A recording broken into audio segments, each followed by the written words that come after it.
Experience Monotheism, The Human Way, a thought experiment exploring monotheism as a sole existential framework. Dedication, dedicated to the One.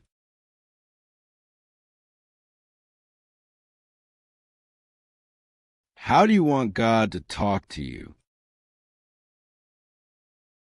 Oops. Sorry, I forgot that in this experience we are still looking for a confirmation of God and don't know Him as a certainty. Therefore, allow me to restate.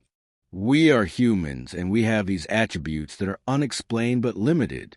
Sight, speech, memory, intellect, wisdom, age, knowledge, will, integrity. You get the idea.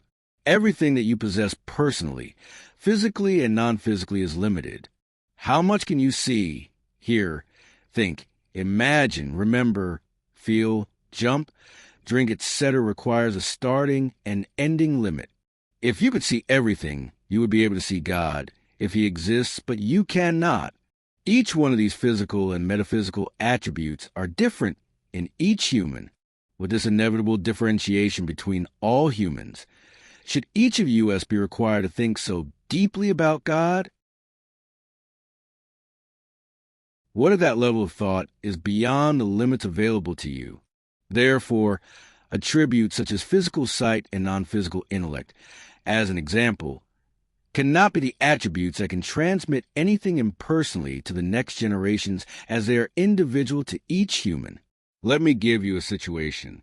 If, God forbid, God got sick and tired of you not understanding that you are His creation and made you into a flower that pops out from a stinky cactus, but on the ground of heavens, and once you open your eyes, there He is. How will you communicate that to others? You will need language. Words, to be precise. That is correct. Language is the only human attribute that can serve this purpose of transmitting knowledge from one generation to the other. It is impartial, as no single human owns any words. Language remains the only impersonal and impartial attribute that can carry the story of creation from the inception of humanity, whenever that might have been. Language has a capacity to store wisdom which other attributes do not possess. Spoken language was like the internet of ancient times, and the only way to retain wisdom was what a single human could store in its limited brain. That is how transmissible intelligence started, which could be trusted. This process must have commenced from the earliest humans, who were born with this ability to communicate, understand, retain, and transfer.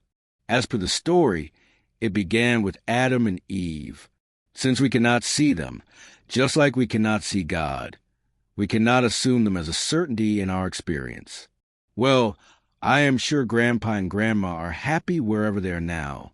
This memory-based transmission of wisdom through each generation suffers from three flaws. Humans forget and humans question.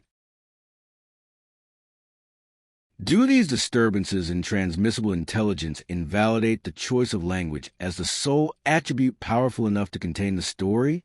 Well, no. Language remains the most common and grandest of human attributes even after we lost the ancient languages. Hence most of the wisdom of all the previous generations along with them. In those times, humans did not have the ability to document language permanently. Once humans gained the ability to document language, we started to draw or write what was considered important stuff and started calling it holy. During this developmental stage of storage of wisdom, these holy words represented the combined human wisdom. As more humans gained the ability to document language, alternate and competitive wisdom arose to challenge these holy words. Therefore, the size of the holy words kept growing. During this phase of humanity, there have been numerous humans that have contributed to this bucket of holy words. Every person who has ever written or authored any word can be questioned. There are many ways in which any wisdom source from any form of knowledge or faith can be questioned. This ability to question holy words needs to be removed if language is to maintain its status as the truest impartial human attribute. In other words, words is the only impartial way that can be used as a method of choice by God that cannot be polluted by any human. Hence it remains the sole source of all faith and of all knowledge that can make you know more. Do you want to know more?